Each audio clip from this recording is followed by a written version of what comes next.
بسم الله الرحمن الرحيم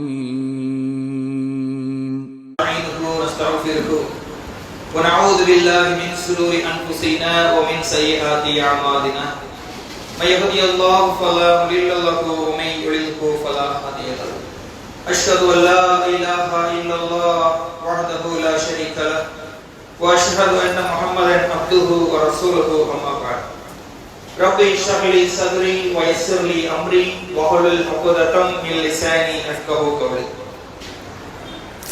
இந்த இரவு தொழுகையை நிறைவேற்றிவிட்டு சில மார்க்க உபதேசங்களை அறிந்து கொள்ள வேண்டும் என்பதற்காக அமர்ந்திருக்கக்கூடிய நம் அனைவர்களின் மீதும் அல்லாஹ்வுடைய சாந்தியும் சமாதானமும் உண்டாவதாக. இந்த புனிதமிக்க ரமலானுடைய மாதத்தில் மற்ற மாதங்களை விட எல்லாவற்றிலும் மேன்மையை அடைந்து கொள்ள வேண்டும் என்ற பேராவலை அல்லாஹ் நமக்கு தந்திருக்கின்றான். இதே போல எல்லா விதமான காரியங்களிலும் அல்லாஹ் நம்மை மேன்மைப்படுத்தியவர்களாக ஆக்கி வைப்பானாக. கண்ணியத்திற்குரிய சகோதர சகோதரிகளே, ஈமானின் அங்கம் வானவர்கள் என்ற தலைப்பின் கீழ் அல்லாஹ்வினுடைய அற்புதமான படைப்பாக இருக்கக்கூடிய வானவர்களை பற்றி சில தகவல்களை தொடர்ச்சியாக பார்த்து வருகிறோம். நேற்றைய தினம் வானவர்களுடைய படைப்பு, அவர்களுடைய எண்ணிக்கை, அல்லாஹ் எப்படிப்பட்ட இடங்களில் எல்லாம் வானவர்களை எண்ணிக்கையை குறிப்பிட்டான் என்ற அந்த பிரம்மாண்டமான பிரமிப்பூட்டக்கூடிய செய்திகளை எல்லாம் பார்த்தோம். அதனுடைய தொடர்ச்சியாக மலக்குமார்களுடைய தோற்றத்தை பற்றி அறிந்து கொள்வதும் நமக்கு வியப்பூட்டக்கூடிய செய்திகளாக இருக்கின்றன. அதற்கு முன்னால் அல்லாஹ்வினுடைய படைப்பாக இருக்கக்கூடிய இந்த மலக்குமார்கள் பாலினத்திற்கு அப்பாற்பட்டவர்கள் என்பதை புரிந்து கொள்ள வேண்டும். ஜிப்ரீல் என்று சொல்லுகின்ற பொழுதும், மீகாயில் என்று சொல்லுகின்ற பொழுதும், இன்னும் ஏனைய மலக்குமார்களை பற்றி பேசுகின்ற பொழுதெல்லாம் ஒரு ஆணை குறிப்பிடுவது போல சில நேரங்கள் தோன்றலாம். ஆனால் அல்லாஹ் ரப்பல் ஆலமீன் அந்த மலக்குமார்களை பொறுத்த வரையில் அவர்கள் ஆண்களும் கிடையாது, பெண்களும் கிடையாது. அவர்கள் ஒரு தனி படைப்பு. அவர்கள் இந்த மனித சமூகத்திற்கு மறைத்து வைக்கப்பட்டிருக்கிற, நம்முடைய கண்களுக்கு புலப்படாத ஒரு படைப்பாக இருக்கிறார்கள். அப்ப இவர்களுக்கு ஆண் மலக்கு பெண் மலக்கு என்ற வேறுபாட்டுக்குள்ள நம்ம கொண்டு வந்துடக்கூடாது. காரணம் என்னவென்று சொன்னால், நம்மை போல மனிதர்களுக்கு தான் குடும்ப வாழ்க்கை நடத்தக்கூடிய ஒரு ஆணுக்கு ஒரு பெண் தேவைப்படும், ஒரு பெண்ணுக்கு ஆண் தேவைப்படும். அவர்கள் சந்ததிகளை பெருக்கிக் கொள்வதற்காக இயற்கையின் உந்துதலை உள்ளுணர்வாக கொண்டிருக்கிற மனிதன் ஆண் பெண் என்ற அந்த வித்தியாசத்தை அல்லாஹ் ரப்பல் ஆலமீன் படைத்திருக்கிறார். ஆனால் மலக்குமார்களுக்கு சந்ததியை உருவாக்க வேண்டும் என்ற கட்டாயத்தை அல்லாஹ் வைக்கவில்லை. தன்னுடைய கட்டளைகளை நிறைவேற்றுவதற்காகவும் அல்லாஹ்வை எல்லா நேரமும் களப்பற்ற முறையில் பயந்தவர்களாக வணங்கிக் கொண்டே இருப்பதற்காகவும் அல்லாஹ் அப்படிப்பட்ட ஒரு தனி படைப்பை வைத்திருக்கிறான் என்பதை உணர்ந்து கொள்ள வேண்டும். அப்ப அவர்களுடைய தோற்றத்தை பற்றி நாம் பார்க்கின்ற பொழுது, திருமறை குர்ஆனினுடைய ஒளியிலும் ஹதீஸ்களுடைய ஒளியிலும் பார்க்கின்ற பொழுது அல்லாஹ் சொல்லக்கூடிய வெளிப்படையான ஒரு விஷயம், மலக்குமார்கள் எண்ணக்கூடிய அவர்கள் இறக்கைகள் உடையவர்களாக இருக்கிறார்கள். அல்லாஹ் அந்த படைப்பை இறக்கையுடைய படைப்புகளாக ஆக்கி வைத்திருக்கிறான். அவர் இறக்கையுடைய படைப்புகள் என்று சொல்லுகின்ற பொழுது நம்முடைய பழக்க வழக்கத்தில் சமூக அந்த பொது அறிவில் என்ன வரும்னு சொன்னா, கிறிஸ்தவர்கள் ஏஞ்சல்ஸ் வானவர்கள் சிலரை நமக்கு அறிமுகப்படுத்தி வச்சிருக்கிறாங்களே, பெண்களை உருவகப்படுத்தி பொம்மைகளாகவும் படங்களிலே சில உருவங்களை கொடுத்து அப்படியே ஒரு வெள்ள துணிய லென்த்தா விட்டுட்டு பறந்து வர்ற மாதிரி ஒரு தோற்றத்தை நமக்கு கொடுத்திருக்கிறாங்கல்ல. இதுதான் வானவர்கள் என்று சொன்னால் பெரும்பான்மையான மக்களுக்கு நம்மோட சேர்த்து அந்த உருவம் வரும். ஆனால் வானவர்களுக்கு இறக்கை இருக்கிறது என்று அல்லாஹ் சொல்கிறானே தவிர அவர்களுடைய உருவம் எப்படி இருக்கும் என்பதை திருமறை குர்ஆனிலோ நபிமொழிகளிலோ அல்லாஹ் வரையறுத்து சொல்லவில்லை. சில குறிப்புகளை மட்டும்தான் அல்லாஹ் கொடுத்திருக்கிறான். 35வது அத்தியாயம் முதல் வசனத்தில் அல்லாஹ் சொல்லுகின்ற பொழுது, ஊலி அஜ்னிஹத்தின் மஸ்னா, ஒன்று இறக்கைகளாகவும் வசுலாசா இரண்டிரண்டான வசுபா மும்மூன்றான யஜீதுல் பில் ஹல்கி மாயஷா. அப்ப இரண்டிரண்டாக மும்மூன்றாக நான்கு நான்காக இருக்கக்கூடிய இறக்கைகளை உடைய தூதர்களை அல்லாஹ் நியமித்தான். இந்த தூதுத்துவ செய்தியை சொல்வதற்காகவும் அல்லாஹ்வுடைய கட்டளைகளை நிறைவேற்றுவதற்காகவும் நியமித்தான். அப்ப அல்லாஹ் சொல்லிவிட்டு சொல்றான், அப்ப ரெண்டு இறக்கை உடையவர்களாகவோ மூன்றோ நான்கோ ஐந்தோ நம்மள நினைச்சிருவோம்ல, அல்லாஹ் அதை ஒரு கட்டுக்கடங்காத எண்ணிக்கையில சொல்றான் பாருங்க. அல்லாஹ் தான் நாடியதை படைப்பான். 2 4 6 சொல்லிட்டவே தவிர அல்லாஹ் இன்னும் தேவைக்கேற்பதை போல அவர்களுக்கு இறக்கைகளை அதிகமாக படைப்பான். அப்ப இப்படி ஒரு இறக்கை உடைக்கக்கூடிய ஒரு படைப்பு என்பதை நாம உணர முடியும். அதே நேரத்தில் இப்படி இறக்கையுடைய படைப்புகளுக்கான வேறு சில ஆதாரங்களை பார்க்கின்ற பொழுது மார்க்க கல்வியில அதிக ஆர்வமுடைய நன்மையை தரக்கூடிய கல்வியை தேடி தேடி உலக கல்வியா இருக்கட்டும் மார்க்க கல்வியா இருக்கட்டும் உங்களுக்கு மறுமையில் வெற்றி பெறக்கூடிய கல்வியை யாரெல்லாம் தேடுகிறார்களோ அப்படிப்பட்ட மக்களுக்கு ஒரு சுப செய்தியாக அல்லாஹ்வின் தூதர் ஸல்லல்லாஹு அலைஹி வஸல்லம் அவர்கள் சொல்றாங்க. தபரானியிலே வரக்கூடிய 7196வது செய்தியாக பார்க்க முடியும். கல்வி கற்கக்கூடிய, அதை சிந்திக்கக்கூடிய, அதை செயல்படுத்தக்கூடிய ஆர்வமுடைய மக்களுக்கு அந்த மலக்குமார்கள் தங்களுடைய இறக்கைகளால் அப்படியே அவர்கள் போர்த்தி சூழ்ந்து கொள்வார்களாம். எப்படிப்பட்ட கண்ணியத்தை அல்லாஹ் ரப்பல் ஆலமீன் கல்வியாளர்களுக்கு கொடுக்கிறான் பாருங்க. இன்றைக்கு இந்த முஸ்லிம் சமூகம் உலக அளவிலையும் குறிப்பாக இந்திய அளவிலையும் கல்வியில பின்தங்கி இருக்கிறோம். அதிலையும் ரப்பிக என்று சொல்லப்பட்ட இந்த மார்க்கத்தில் நபியே நீங்கள் ஓதுவீராக, படிப்பீராக, வாசிப்பீராக என்று சொல்லப்பட்ட மார்க்கத்தில் சச்சார் கமிஷன் சொல்கிறது, இங்கே இருக்கக்கூடிய தாழ்த்தப்பட்ட மக்கள் என்று சொல்லக்கூடிய அந்த பெரும் பகுதியினரை விட முஸ்லிம்களுடைய கல்வி சதவீதம் ரொம்ப மோசம். அப்ப ஒரு நீதிபதி சொல்லக்கூடிய ரிப்போர்ட் எப்படி இருக்குது என்று சொன்னால் முஸ்லிம்களுடைய கல்வி சதவீதம் ரொம்ப ரொம்ப மோசம் என்று சொல்லக்கூடிய அளவில் இருக்கிறது. இவர்களுக்கு வாய்ப்பு வசதிகளையும் சலுகைகளையும் கொடுத்து அவர்களை தூக்கி விடுங்கள் என்று சொல்லக்கூடிய அளவில் இப்படி வழிகாட்டுதல் கொடுக்கப்பட்ட சமூகம் இருக்கிறோம். ஆனால் அல்லாஹ் ரப்பல் ஆலமீன் கல்வியை தேடி தேடி பெற்றுக்கொள்ளக்கூடிய மக்களுக்கு எப்படிப்பட்ட கண்ணியத்தை கொடுக்கிறான் என்று சொன்னால் தூய்மையான வானவர்கள் தங்களுடைய இறக்கைகளால் அவர்களை சூழ்ந்து கொள்வார்கள். எப்படிப்பட்ட சபைன்னு பாருங்க. அப்ப வானவர்கள் வரக்கூடிய சபை என்பது தூய்மையான சபையாகத்தான் இருக்கும். அப்ப கல்வி கற்கக்கூடியதற்கு நம்முடைய ஆர்வத்தை அதிகப்படுத்த வேண்டும் என்ற இன்னொரு கருத்தை நாம பார்க்கிறோம்.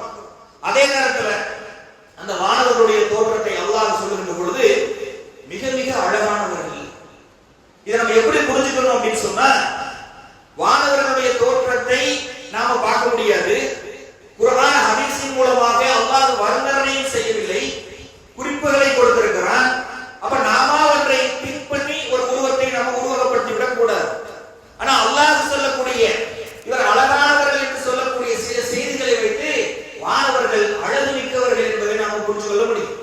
ஏன்னா நபி ஸல்லல்லாஹு அலைஹி வஸல்லம் அவர்கள் சொல்கிறார்கள், நீங்கள் தொழுகின்ற பொழுது உங்களை அலங்கரித்துக் கொள்ளுங்கள். ஏன் தெரியுமா? அல்லாஹ் மிக அழகானவன், அவன் அழகை விரும்புகிறான் அப்படின்னு அல்லாஹ்வின் தூதர் சொல்றாங்களே. அப்படிப்பட்ட அழகான அல்லாஹ் ரப்பல் ஆலமீனுக்கு அவர்களுக்கு சேவகம் செய்யக்கூடிய அல்லாஹ்வின் கட்டளையை செவ்வனை நிறைவேற்றக்கூடியவர்கள் எப்படி இருப்பாங்க? இன்னைக்கு நம்ம இண்டிபெண்டன்ஸ் எல்லாம் வரும்போது நம்முடைய ராணுவத்தினர் எவ்வளவு அழகாக மிடுக்காக ஒரு பரேட் நடத்துறாங்க. அப்ப பார்க்கின்ற பொழுது அழகா இருக்குதானே? அதுல ஏதாவது குறைபாட காண முடியுமா? அற்பமான மரணிக்கக்கூடிய மனிதன் நினைக்கிறான் ஆட்சி அதிகாரத்தில் இருக்கக்கூடியவருக்கு ஒரு பர்ஃபெக்ஷன் தேவைப்படுது, ஒரு அழகு தேவைப்படுது, ஒரு மிடுக்கு தேவைப்படுது, ஒரு கம்பீரம் தேவைப்படுகிறது என்னும் போது உலகத்தை படைத்து ஆட்சி அதிகாரத்தை தனக்குள் வைத்திருக்கக்கூடிய ரப்பல் ஆலமீன் தன்னுடைய மறைவாக இருக்கக்கூடிய அந்த படைப்பை எவ்வளவு அழகாக படைத்திருப்பான் என்பதை நீங்க பாருங்க. அப்ப இதுக்காக ஒரு சம்பவத்தை நாம சொல்ல முடியும். யூசுப் நபியுடைய சம்பவத்தை நாம் எடுத்து பார்க்க முடியும். அல்லாஹ் அந்த வரலாற்றை சொல்லுகிற பொழுது அஹ்ஸனுல் கஸஸ் என்று தான் சொல்லி ஆரம்பிக்கிறார். நபியே, உங்களுக்கு அழகிய வரலாற்றை நாம் கூறுகிறோம். அஹ்ஸனுல் கஸஸ், உண்மையிலேயே அழகிய வரலாறு தான். அந்த மனிதனுடைய அழகாக ஏற்பட்ட ஒரு விசித்திரமான வரலாறு. திருமறை குர்ஆன் முழுவதிலுமே ஒரு நபியை பற்றி முழுமையாக பேசக்கூடிய ஒரு அத்தியாயம் நபி யூசுப் அலைஹிஸ்ஸலாம் அவர்களை பற்றிய சூரா யூசுஃபினுடைய அத்தியாயம். அதில் குறிப்பிட்ட வசனத்தை பார்க்கின்ற பொழுது நாம்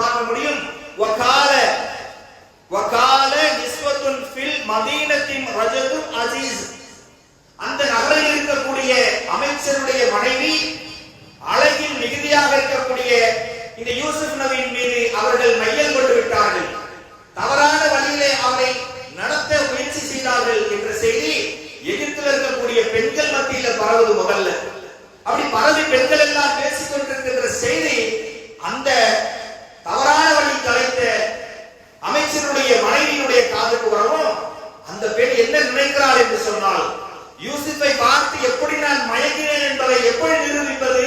அல்லாஹ் அழகான ஒரு இலக்கியமான ஒரு அந்த சம்பவத்தை, உண்மையான ஒரு சம்பவத்தை இலக்கிய நயத்தோடு திருமறை குர்ஆன் பேசுகிறது. அந்த அமைச்சருடைய மனைவி தங்கள் பழி சொல்லை சொன்ன தாங்க முடியாம அந்த ஊரில் இருக்கக்கூடிய பெண்களை எல்லாம் ஒரு விருந்துக்கு அழைக்கிறார். விருந்துக்கு அழைத்து அவர்கள் சாய்ந்து உட்காரும்படியான நல்ல அமைப்பை கொடுத்து, கைகளிலே பழங்களை கொடுத்து, ஆளுக்கு ஒரு கத்தியையும் கொடுத்து விட்டார். அல்லாஹ் இந்த அழகை பற்றி சொல்லுகின்ற பொழுது பாருங்க, கத்தியையும் கொடுத்து விட்டார். கொடுத்துட்டு அவர் சொன்னார், என்னை நீங்கள் பழி போட்டிருக்கீங்க, இப்ப பாருங்க என்று சொல்லி, யூசுஃபே அப்படி வாங்க, சும்மா நடந்து வாங்க அப்படின்னு சொல்றாங்க. நபி யூசுப் அலைஹிஸ்ஸலாம் அவர்கள் அப்படி நடந்துதான் வந்தாங்க. பழங்களை அறுப்பதற்கு பதிலாக பெண்கள் தங்களுடைய கைகளை அறுத்துக் கொண்டார்கள் என்ற வரலாறை அல்லாஹ் இது அக்ஸருல் கஸஸ், அழகிய வரலாறு என்று நபி ஸல்லல்லாஹு அலைஹி வஸல்லம் அவர்களுக்கும் ஒட்டுமொத்த உலகத்திற்கும் இதை அல்லாஹ் சொல்லி காட்டுகிறார். இப்ப விஷயமே என்னன்னு சொன்னா, இப்படி ஒரு அழகில் மயங்கி பெண்கள் தங்களுடைய கைகளிலே அறுத்துக் கொண்டார்கள். அறுத்துக் கொண்ட பிறகு அந்த பெண்கள் சொன்ன வார்த்தைதான் ரொம்ப முக்கியம். மஹாதா வஸரன், இவர் மனிதரே கிடையாது. யூசுப் அலைஹிஸ்ஸலாம் அப்படி கிராஸ் ஆகுறாங்க, பார்த்துட்டு சொல்றாங்க, இவர் மனிதரே கிடையாது, நிச்சயமாக இவர் வானவராகத்தான் இருக்க முடியும். இன் ஹாதா இல்லா மலக்குல் கரீம், இவர் நிச்சயமா வானவராகத்தான் இருக்க முடியும், மனிதராக இருக்க வாய்ப்பு இல்லை. அல்லாஹ்வின் தூதர் சொன்னாங்க, இயற்கையாகவே வானவர்கள் அழகானவர்கள் என்பதை அல்லாஹ் ரப்பல் ஆலமீன் மனிதர்களுடைய உள்ளங்களிலே போட்டுட்டார். அல்லாஹ் வர்ணித்து சொல்லவில்லை தோற்றத்தை, ஆனால் வழக்குகள் என்றால் அழகானவர்கள் தான் என்று இயற்கையாக போட்டுவிட்டார். அப்படி இயற்கையாக பணிந்த ஒரு விஷயத்துக்கான சான்றுதான் யூசுப் அலைஹிஸ்ஸலாம் அவருடைய வரலாற்றில் அந்த பெண்கள் கையை அறுத்துக் கொண்டு சொன்னார்கள், ஒரு மனுஷனே கிடையாதுப்பா, நிச்சயமா ஒரு மலக்காகத்தான் இருப்பாரு, என்ன அழகு என்று பிரமித்து போனார்கள். அல்லாஹ்வின் தூதர் அந்த மெஹராஜுடைய பயணத்துக்கு போகும்போது பல நபிமார்களை பார்த்தார்கள். அப்ப யூசுப் அலைஹிஸ்ஸலாம் அவர்களையும் பார்த்தாங்க. கீழே வந்துட்டு சம்பவங்களை விவரித்து சொல்லுகின்ற பொழுது சொன்னாங்க, அல்லாஹ் உலகத்தினுடைய மொத்த அழகில் பாதியை யூசுஃபுக்கு கொடுத்திருக்காங்க. எப்படிப்பட்ட அழகு! கண்ணாடி முன்னாடி நின்று நம்ம நாமே எவ்வளவு ரசிக்கிறோம். அல்லாஹ் கொடுத்த முடியெல்லாம் பார்த்து, அழகை பார்த்து, கலரை பார்த்து ரசிக்கிறோம். அதுவும் சிலருக்கு முடி கொட்டுச்சுன்னு வைங்களேன், 16, 17, 20 வயசுல முடி கொட்டுச்சுன்னு வைங்க, நைட்டு 2 மணிக்கு உட்கார்ந்து முடியை தொட்டு கவலைப்பட்டு இருக்கோம். நம்மளுடைய அழகினுடைய ஆசை.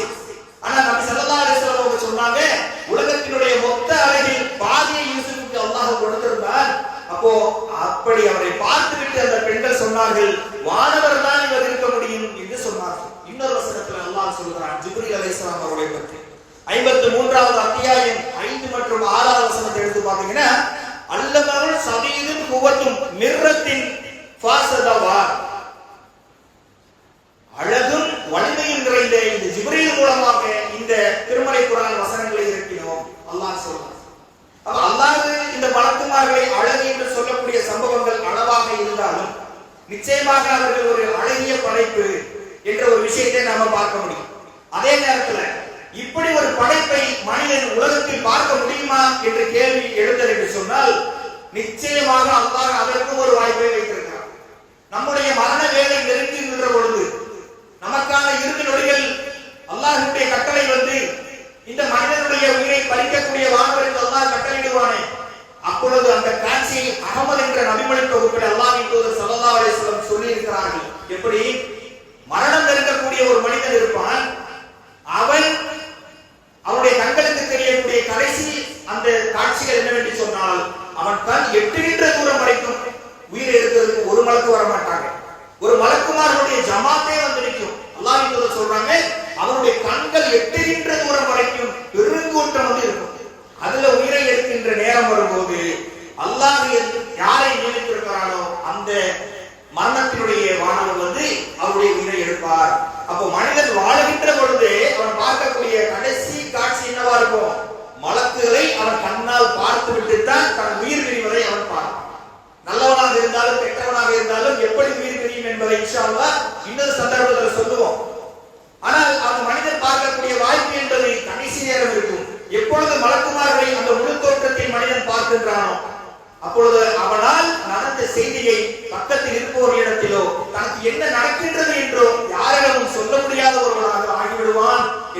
அல்லாஹ்வின் தூதர் ஸல்லல்லாஹு அலைஹி வஸல்லம் அவர்கள் சொல்லக்கூடிய காட்சியை பார்க்கிறோம். அதே போல ஜிப்ரீல் அலைஹிஸ்ஸலாம் அவர்களை அல்லாஹ் வர்ணித்து சொல்கின்ற பொழுது சொல்கிறான் தூ மிர்ரத்தின் என்ற வார்த்தையை பயன்படுத்துகிறான். அதாவது உள்ளத்திலும் உடலிலும் எந்த குறையும் கிடையாது, எந்த ஒரு மாசும் கிடையாது. சுத்தம்னா சுத்தம், அப்படி ஒரு சுத்தம்னு சொல்லுவோம்ல, எந்த குறையும் இல்லாத. அப்ப அல்லாஹ் எவ்வளவு அழகாக அந்த படைப்பை படைத்திருக்கிறான் என்று பாருங்கள். அப்ப இன்னும் அவர்களுடைய தோற்றத்தை பற்றி ஒரு பிரம்மாண்டமான விஷயத்தை பார்க்கின்ற பொழுது அல்லாஹ்வின் தூதர் ஸல்லல்லாஹு அலைஹி வஸல்லம் அவர்கள் ஒரு சிவப்பு நிறைய போர்வையை போர்த்திக் கொண்டு பள்ளிவாசலிலே அமர்ந்திருக்கிறார்கள். இது அகமது என்ற நபிமொழி தொகுப்பில் 3748வது செய்தியாக பதிவு செய்யப்பட்ட ஒரு செய்தி. அப்துல்லா இப்னு மசூத் ரலியல்லாஹு அன்ஹு அவர்கள் அல்லாஹ்வின் தூதரிடத்துல வர்றாங்க. வந்து அவர்களுடைய அந்த மிஹ்ராஜுடைய பயணங்களை அவங்க விவரித்து சொல்லுகின்ற பொழுது கேட்டுட்டு அந்த செய்தியை பிற சஹாபாக்களிடத்துல மசூத் ரலியல்லாஹு அன்ஹு சொல்றாங்க. என்ன சொல்றாங்க? 600 இறக்கைகள் கொண்ட ஜிப்ரீல் அலைஹிஸ்ஸலாம் அவர்களை அல்லாஹ்வின் தூதர் ஸல்லல்லாஹு அலைஹி வஸல்லம் அவர்கள் பார்த்தார்கள் என்று சொன்னார். அப்ப இந்த இடத்துல பாருங்க, இறக்கைகளை அல்லாஹ் அதிகப்படுத்துகிறார். 600 இறக்கைகள் கொண்ட நிலையை அல்லாஹ்வின் தூதர் ஸல்லல்லாஹு அலைஹி வஸல்லம் அவர்கள் ஜிப்ரீல் அலைஹிஸ்ஸலாம் அவர்களை பார்த்திருக்கிறார்கள். அந்த இறக்கை எப்படி இருந்தது என்பதை வர்ணித்திருக்கிறார்கள். அடிவானம் முழுக்க மறைத்து விடக்கூடிய தோற்றத்தில் அவ்வளவு பெருசாக இருந்தார். கால் தரையில் இருக்கிறது, அவரை பார்க்க முடியாத அளவுக்கு விண்ணை முட்டுகின்ற அளவுக்கு ஒரு உருவம். அது அந்த ஹதீஸ்ல எப்படி வருதுன்னு சொன்னா, அடிவானத்தை மறைத்ததை போல நின்றார். ஒட்டுமொத்த வானத்தை மறைச்சாச்சு.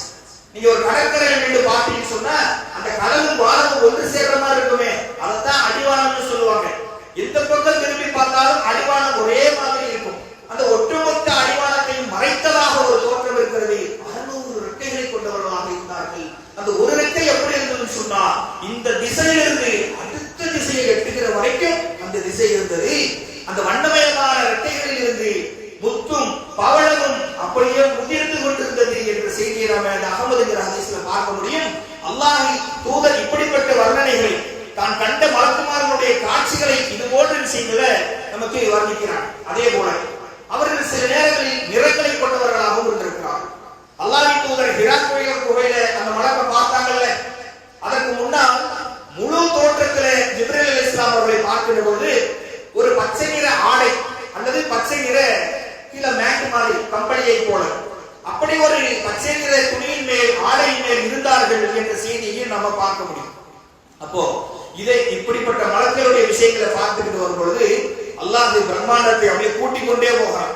புகாரியில 3831வது செய்தியாக பார்க்க முடியும். எப்படிப்பட்ட வலிமை மிக்கவர்கள் வானவர்கள், அதை பார்த்தா அவங்களுடைய தோற்றம் எப்படி இருக்குங்கிறத ஓரளவு கிரகிச்சு கொள்ள முடியும். அல்லாஹ்வின் தூதர் ஸல்லல்லாஹு அலைஹி வஸல்லம் அவர்கள் அன்னை ஆயிஷா ரலியல்லாஹு அன்ஹா இருக்கும்போது அன்னை ஆயிஷா ரலியல்லாஹு அன்ஹா கேட்கிறாங்க, அல்லாஹ்வின் தூதரே, பத்ர் களத்தில் அல்லாஹ்வின் தூதருடைய முகம் அடிபட்டு அந்த உஹது களத்தில் அல்லாஹ்வின் தூதருடைய முகங்கள் அடிபட்டு ரத்தம் சொட்டுகின்ற நிலைதான் எல்லாருக்கும் கவலைக்குரிய நிலையாக இருந்தது. ஆயிஷா ரலியல்லாஹு அன்ஹா கேட்கிறாங்க, இதை விட உங்க வாழ்க்கையில் நடந்த ஏதாவது மோசமான சம்பவம் இருக்கா அல்லாஹ்வின் தூதரே என்று கேட்ட பொழுது நபி ஸல்லல்லாஹு அலைஹி வஸல்லம் சொன்னாங்க, இருக்கின்றது ஆயிஷா. அந்த மதீனாவுடைய நாளில் அந்த மதீனாவினுடைய நகர தலைவர் கினானா குலத்தை சார்ந்த அந்த தலைவரிடத்துல போய் இந்த மார்க்கத்தை எடுத்து சொன்ன போது, நான் விரும்பியவாறு அவர் எங்களுக்கு பதிலளிக்கவில்லை. அது மிகப்பெரிய மன உளைச்சலை அல்லாஹ்வின் தூதருக்கு தந்திருக்கிறது. அவர் என்ன பதிலளிச்சாருன்னு அல்லாஹ்வின் தூதர் சொல்லல. அவர் திரும்பி வந்த நிலையை எப்படி சொல்றாங்கன்னு சொன்னா, நான் திசை போன போக்கில் நடந்து வந்து கொண்டிருந்தேன். நம்ம ரொம்ப டென்ஷன் ஆகி இரிட்டேட் ஆயிட்டோம்னா எப்படி வருவோம்? என்னமே யோசிக்காம போன போக்குல போகல. அப்படி அல்லாஹ்வின் தூதர் வந்ததாக சொல்கிறார்கள். பெரிய மன உளைச்சல் காணானே. அப்பொழுது ஜிப்ரீல் அலைஹிஸ்ஸலாம் வானத்திலிருந்து என்னை அழைத்தார்கள். அழைத்து சொன்னார்களா, அல்லாஹ்வின் தூதரே முஹம்மதே, நீங்கள் அவர்களிடத்தில் சொன்னதையும் அவர்கள் உங்களுக்கு அளித்த பதிலையும் அல்லாஹ் கேட்டு விட்டான். அதனால அல்லாஹ்வின் தூதருக்கு ஒரு ஆஃபர் அல்லாஹ் கொடுக்கிறான் பாருங்க. மலைகளுடைய மலக்குகளை அல்லாஹ் உங்களுக்கு அனுப்பி இருக்கிறான். சொன்ன உடனே மலைகளுடைய மலக்குகள் வந்து ரசூலுல்லாஹ்வுக்கு சலாம் சொல்றாங்க. பதிலை சொல்லிட்டு அல்லாஹ்வின் தூதர்கள் அவங்க சொல்றாங்க, யா முஹம்மதே, நீங்கள் விரும்பினால் சொல்லுங்க, இந்த 2 மலைகளையும் ஒன்றாக இணைத்து இந்த நகரத்தை அழித்து விடுகிறோம், சொல்லுங்க அப்படின்னு சொல்றாங்க. இந்த செய்தியை நீங்க பாருங்க. அப்படி வாய்ப்பை அல்லாஹ் கொடுத்த பிறகும் அல்லாஹ்வின் தூதர் சொன்னார்கள், வேண்டாம், இவர்களுடைய சந்ததிகளில் அல்லாஹ்வை களப்பற்ற முறையில் வணங்கக்கூடிய மக்கள் நிச்சயமாக வருவார்கள் என்று நான் நம்புகிறேன். அல்லாஹ் அதை ஏற்படுத்துவான் என்று மதீனா வாசிகளுக்கு அப்படி ஒரு வாய்ப்பை விட்டு வந்தார்கள் என்று சொன்னால், மலைகளை புரட்டி போட்டு ஊரை அழிக்கக்கூடிய பிரம்மாண்டமான தோட்டம். நம்ம எவ்வளவு தூக்கிடுவோம்? ஒரு பாடி பில்டர் எவ்வளவு தூக்கிடுவாரு?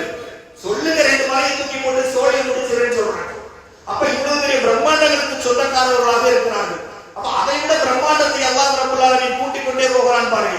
69வது அத்தியாயம் 17வது வசனத்தில் பார்க்கிற பொழுது, வா யக்மிலு அர்ஷ ரப்பிக ஃபகதும் யௌமைதின் சமானியா, கடைசி நாளில், இந்த உலகம் அழிக்கப்படுகின்ற நாளில் அல்லாஹ்வுடைய அரிசை 8 மலக்குமார்கள் சுமந்து கொண்டிருப்பார்கள். இத பொதுவா நம்ம கேள்விப்பட்டிருக்கோம்.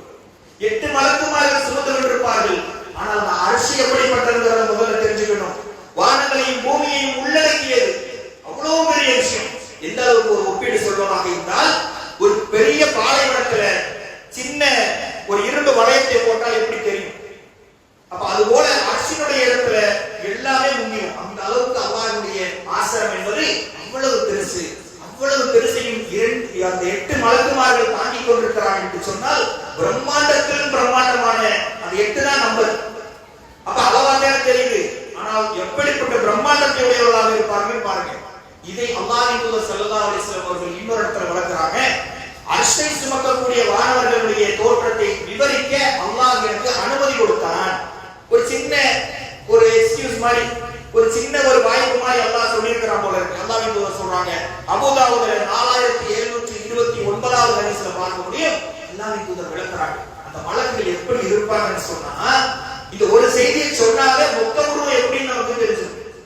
அல்லாஹ்வின் தூதர் சொல்றாங்க, அந்த மலக்குகள் அவங்க காதினுடைய சோலை இருக்குல்ல, இந்த இடத்திற்கும் இந்த ஷோல்டருக்கும் இடைப்பட்ட தூரம் எவ்வளவுன்னு சொன்னா, 700 ஆண்டு காலம் பயணம் செய்தால் நீங்கள் எவ்வளவு தொலைவை அடைவீர்களோ அவ்வளவு பெரிய தொலைவு அர்ஷை சுமக்கக்கூடிய வானவர்களுடைய அந்த காது சோலைக்கும் அவர்களுடைய ஷோல்டருக்கும் இடைப்பட்ட தொலைவு என்று அல்லாஹ்வின் தூதர் சொல்கிறார்கள் என்று சொன்னால், எப்படிப்பட்ட பிரம்மாண்டமான தோற்றத்தை அல்லாஹ் ரப்பல் ஆலமீன் ஏற்படுத்தி இருக்கிறார் என்பதை பாருங்கள்.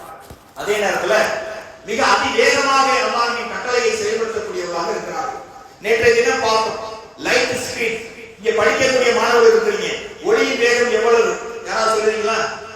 ஒளியின் வேகம், what is the speed of light? படிச்சிருப்பீங்கல்ல 10th குள்ள. ஒரு ஒளியை நீங்கள் பாய்ச்சினால் அது போகக்கூடிய வேகம் எவ்வளவு? 3 லட்சம் கிலோமீட்டர் ஒரு நொடிக்கு. ஒரு நொடிக்கு ஒரு டார்ச்சையோ பொதுவாக ஒரு லைட்டையோ நீங்கள் அடித்தீர்கள் என்று சொன்னால் அது பாய்கின்ற வேகம் 3 லட்சம் கிலோமீட்டர். அப்ப இந்த 3 லட்சம் கிலோமீட்டர் பாயக்கூடிய அந்த லைட்டை நம்முடைய அறிவுக்கு நம்ம கண்டுபிடிச்சிருக்கிறோம். இதுதான் இருக்கிறதே ஹை ஸ்பீடுங்க. அல்லாஹ் ரப்பல் ஆலமீன் தான் படைத்த ஒளியினால் மலக்குகளை தன்னுடைய காரியங்களை நிர்வகிப்பதற்காக அவர்களை ஒளியிலே படைத்தான் என்று சொன்னால், நாம் இருக்கிறோமே சபையில ஒவ்வொருத்தருக்கும் தனித்தனியான காரியங்கள் ஒரு ஃபிராக்ஷன் ஆஃப் செகண்ட் நடந்து கொண்டிருக்கிறது. உங்களுடைய இதயம் எப்படி துடிக்கிறது, உங்களுடைய மற்ற விஷயங்கள் எல்லாம், உள்ளுறுப்புகள், இப்படி வீட்டுக்கு போற வரைக்கும் நடக்கக்கூடிய எல்லாமே அல்லாஹ்வால் நிர்ணயிக்கப்பட்ட விஷயம். இது அனைத்தையும் செய்து முடிப்பதற்கு வானவர்கள் செயல்பட்டுக் கொண்டிருக்கிறார்கள். அப்ப எவ்வளவு வேகமாக அந்த படைப்பு அல்லாஹ்வுடைய கட்டளையை நிறைவேற்றிக் கொண்டிருக்கிறார்கள் என்பதை பாருங்கள். அதே நேரத்துல இந்த வானவருடைய தோற்றத்தை பார்க்கின்ற நேரத்துல அவர்கள் தன்னுடைய தோற்றத்தை மாற்றிக்கொள்ளக்கூடியவர்களாகவும் இருந்தார்கள். அப்ப சுருக்கமா நான் சொல்லி முடிச்சிடுறேன். முஸ்லிம்ல புகாரில வரக்கூடிய செய்திகள்ல பார்த்தோம்னு சொன்னா, நிறைய நபிமார்களிடத்துல மலக்குமார்கள் வந்தது, குறிப்பாக ஜிப்ரீல் அலைஹிஸ்ஸலாம் அவங்க வந்தது மனிதருடைய தோற்றத்தில் வந்திருக்கிறார்கள். குறிப்பாக சஹாபாக்களுடைய தோற்றத்தில் வந்திருக்கிறாங்க. இரண்டாவது, அல்லாஹ்வின் தூதர் ஸல்லல்லாஹு அலைஹி வஸல்லம் அவர்கள் விண்வெளி பயணம் செல்கின்ற பொழுது சில சஹாபாக்களை அவங்க தோற்றத்தில் இருக்கக்கூடிய நபிமார்களை பார்த்தாங்க. அல்லாஹ்வின் தூதர் சொல்றாங்க, மூசா அலைஹிஸ்ஸலாம் அவர்களை பார்க்கின்ற போது யமன் நாட்டை சேர்ந்தவர்களைப் போல உயரமானவர்களாக இருந்தார்கள். ஈசா அலைஹிஸ்ஸலாம் அவர்களை பார்க்கின்ற போது உர்வாவின் மசூத் என்று சொல்லக்கூடிய அந்த சாடையை சொல்றாங்க, உர்வாவின் மசூத் என்று சொல்லக்கூடியவர்களைப் போல இருந்தார்கள். இப்ராஹிம் அலைஹிஸ்ஸலாம் அவர்களை பார்க்கின்ற பொழுது அல்லாஹ்வின் தூதர் சொன்னாங்க, என்ன மாதிரியே இருந்தாங்க. அவங்க என்ன புரிஞ்சுக்கணும், நம்மளுடைய கொள்கை தந்தை, ஏகத்துவ தந்தை இப்ராஹிம் அலைஹிஸ்ஸலாம் யாரை போல இருப்பாங்க? நபி ஸல்லல்லாஹு அலைஹி வஸல்லம் அவர்களுடைய ஜாடையில் இருப்பார்கள். இறுதியாக ஒன்று சொன்னார்கள், வானவர் ஜிப்ரீல் அலைஹிஸ்ஸலாம் யாருடைய ஜாடையில் இருப்பார் தெரியுமா? தஹியா என்று சொல்லக்கூடிய நம்மிடத்தில் இருக்கக்கூடிய தோழரை போல இருப்பாங்க. இந்த காட்சியை உம்மு சலமா ரலியல்லாஹு அன்ஹா அவர்களும் அன்னை ஆயிஷா ரலியல்லாஹு அன்ஹாவும் பலமுறை பார்த்திருக்காங்க. ஒரு குதிரையில் நின்று பேசிட்டு இருப்பாங்க. அவர் பேசி முடிச்சுட்டு வந்த உடனே ஆயிஷா ரலியல்லாஹு தஹியாவுடன் இவ்வளவு நேரம் பேசிட்டு இருக்கிறீங்களே அப்படின்னு அல்லாஹ்வின் தூதர் ஆச்சரியமா கேட்பாங்க, நீங்க பாத்துட்டீங்களா? அதை பாத்துட்டே யார சொல்லலாம் சொன்னபோது சொல்லுவாங்க, அவர் ஜிப்ரீல் தஹியா கிடையாதுன்னு சொல்லுவாங்க. அப்ப பிறருடைய கண்களுக்கு பார்த்தாலும் யாரை போல கேட்டிருக்கிறார்கள் என்று சொன்னால் தஹியா ரலியல்லாஹு அன்ஹு அவர்களை போல ஜிப்ரீல் அலைஹிஸ்ஸலாம் இருந்திருக்கிறார்கள். அப்படி என்றால் மலக்குமார்கள் தங்களுடைய ரியல் தோற்றத்தை விட்டு மனிதர்களாகவும் வரக்கூடிய நிறைய சம்பவங்களை பார்க்க முடியும். லூத் அலைஹிஸ்ஸலாம் அவர்களுடைய அந்த சமூகத்தை அழிக்க போதும் மனிதர்களாக வந்தார்கள். இஸ்ஹாக் அலைஹிஸ்ஸலாம் குழந்தை பிறப்பதற்காக நற்செய்தி சொல்கின்ற பொழுதும் நபி இப்ராஹிம் அலைஹிஸ்ஸலாம் அவர்களிடத்தில் மனிதர்களாக வந்தார்கள். அதே போல நிறைய சம்பவங்களை சொல்ல வேண்டியிருக்கிறது. நேரம் இல்லை. இன்ஷா அல்லாஹ் எனக்கு கொடுக்கப்பட்ட இந்த 3 நாட்கள் அல்லாஹ் நாடினால் வருகின்ற இந்த நோன்புக்குள்ள வேற ஏதாவது வாய்ப்புகள் கிடைக்கும் பட்சத்தில் இது போன்ற நிறைய செய்திகளை உங்களோடு பகிர்ந்து கொள்கிறேன். அல்லாஹ் ரப்பல் ஆலமீன் எதை சொன்னோமோ எதை கேட்டோமோ அதன்படி சிறந்த நம்பிக்கையின் அடிப்படையில் வாழக்கூடிய மக்களாக நம்மை ஆக்கிர புரிவானாக. வாஹிர் தாவானா அல்ஹம்துலில்லாஹி ரப்பில் ஆலமீன். அஸ்ஸலாமு அலைக்கும் வரஹ்மத்துல்லாஹி வபரகாத்துஹு.